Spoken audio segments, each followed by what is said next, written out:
እሺ ከዚህ በመቀጠል ደግሞ በሱቡ ስሪ ወረዳ በተለይም መርካቶ ከተማ በሚባል አካባቢ ላይ የአማራ ፋኖ በወለጋ ጌጤ ግርማ መብረቅ ክፍለ ጦር ከተማዋን በተቆጣጠረበት ሰዓት የአንድ ቤት ሳይዘረፍ ሱቅ ሳይሰበር የሚሰራውን ኦፕሬሽን ሰርቶ ተመልሶ መጥቷል። የያዛቸውንም ምርኮኞች እንዲሁም ደግሞ የተያዙ የሀገር መከላከያ ሰራዊትንም በአግባቡ ተንከባክቦ ወደ የቤተሰቦቻቸው ሸኝቶ ባለበት ሰዓት ላይ ግን አጋጣሚዎችን ደካማ ጎን አገኘን በሚል ግን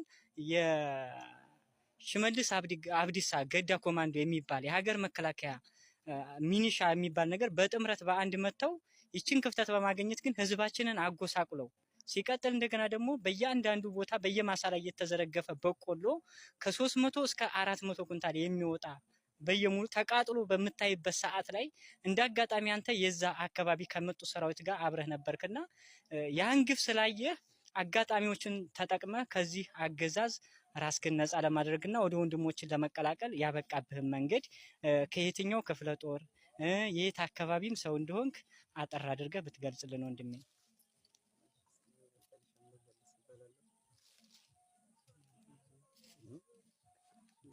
እና ያለበትን እዚያ ከሀገር ቤት አትናገር ብለህ ጣበት ያው የቆየህበትን ስራ እና ክፍለ ጦሯን እዚህ ጋር ያለውን ግፍና መከራ በአማራ ላይ ምን ሲሰራ እንደነበር ያለው ማስተላለፍ ብዙም እንትን ሳትል ማለት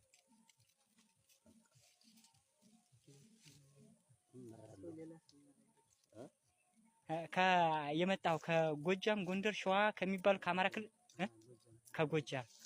ከጎጃም ሲሆን ይሄ ምዕራብ ጎጃም ይሄ ነገር ሲሆን እዛ አካባቢ አንተ አታውቅም።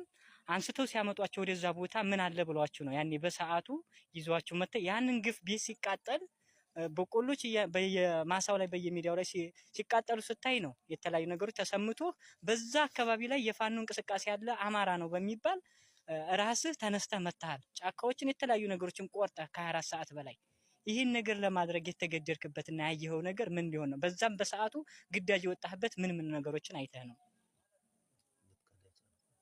ያው ግዳጅ ብዙ ነው። የአማራ ተወላጅ ስለሆነ ንብረቶችን የንጹሃን ንብረት ሲቃጠል ሳይ በጣም ስሜታዊ ነበር በዛም ሰዓት።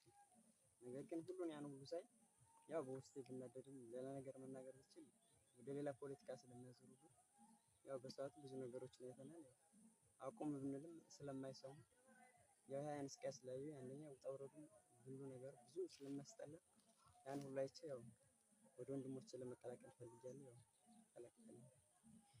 እሺ እናመሰግናለን። እሺ ከዚህ በመቀጠል ደግሞ ጠቅለል ያለ ጀነራል የሆነ ነገር የሚያስተላልፍልን የአማራ ፋኖ በወለጋ ጌጤ ግርማ መብረቅ ክፍለ ጦር የፋይናንስ ዋና ኃላፊ